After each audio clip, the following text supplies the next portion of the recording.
Welcome to Stuck, Time to Improv. I'm Mary Scott with Business Ref, and I want startups to be wildly successful. Today, we have Jennifer Layman from Forward Thinking, Marketing with Purpose. And we're going to be talking about marketing for startups. Thanks for coming, Jennifer. Thank you, Mary. I appreciate being on the show.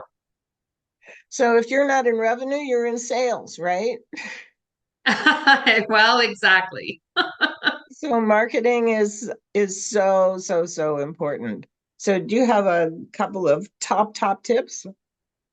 I do. And there are tips that sort of come before what most people think when it comes to marketing tips. So it's a little bit of strategy before the implementation. And that's what I'd like to go through with you today.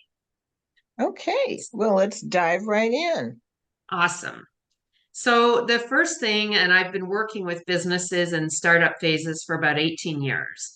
And one of the things that gets a little bit misinterpreted is there's a big push at the beginning for marketing and promotion and awareness, and then it kind of comes to a bit of a halt, or it certainly diminishes a lot. So one of the key things whenever you're in a startup position of just going to up to a couple of years is to understand that marketing is an ongoing responsibility. You want to continue to be marketing. So that doesn't mean that you have to do the same thing you did when you opened every day, but you do have to have a plan that makes sure that you are consistent and doing something continuously. Once you have your big splash and your big opening, that doesn't mean marketing is over and you check that off your list and it's done. You have a responsibility to keep doing it.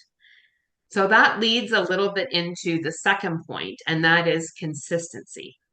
So, consistency in a schedule in terms of being able to communicate in different venues in a regular fashion. So, that might be on social media posts, it might be networking opportunities, it might be advertising, but you want to build a consistent strategy.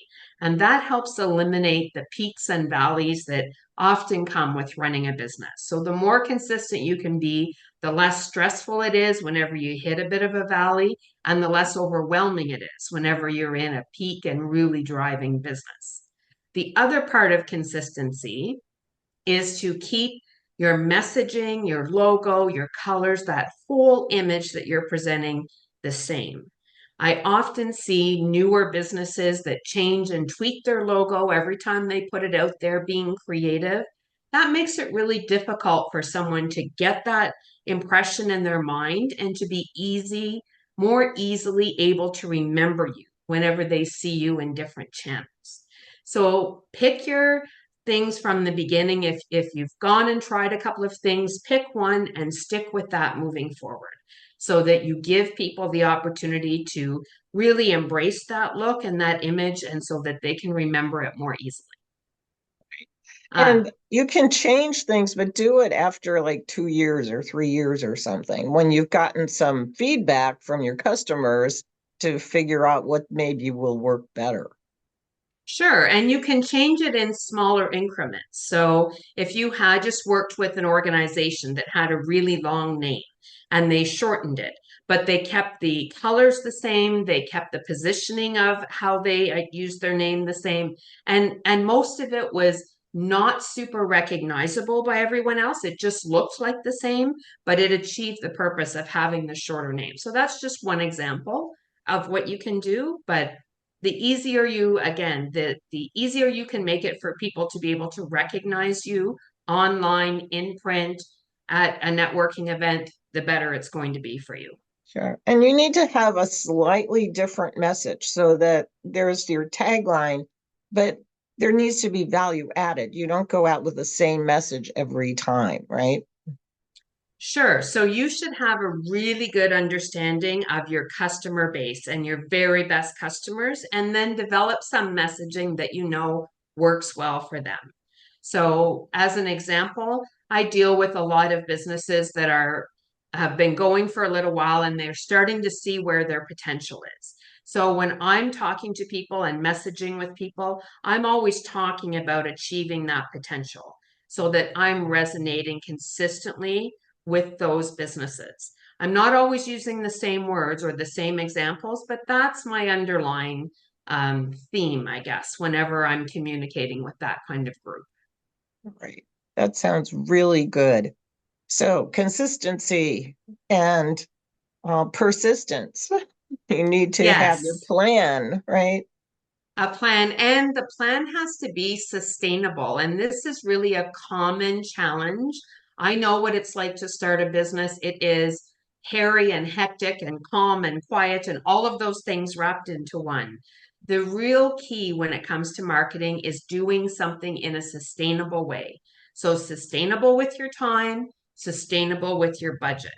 And that will come a little bit figuring out as you keep going with your business, but you want to make sure that you pick the areas where you know that you're going to spend, and that might be advertising or sponsorship of events or things like that. And you pick the areas where you're going to use your time, and that might be in making a LinkedIn post or updating your website on a regular basis or reaching out through email communications and connecting with your customers that way.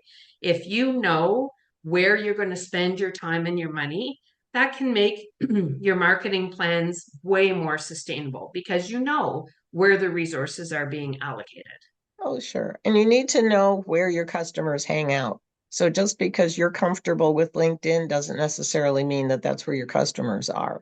So, Exactly. those kinds of things, you got to really know your customer and meet them where they live.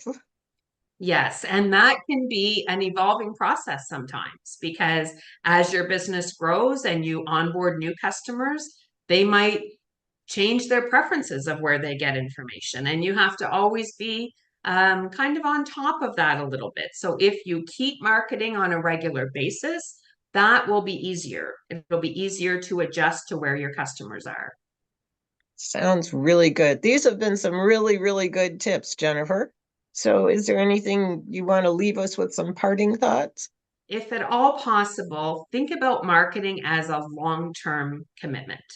It's kind of like filing your taxes. You don't just file it 1 year and then you're done.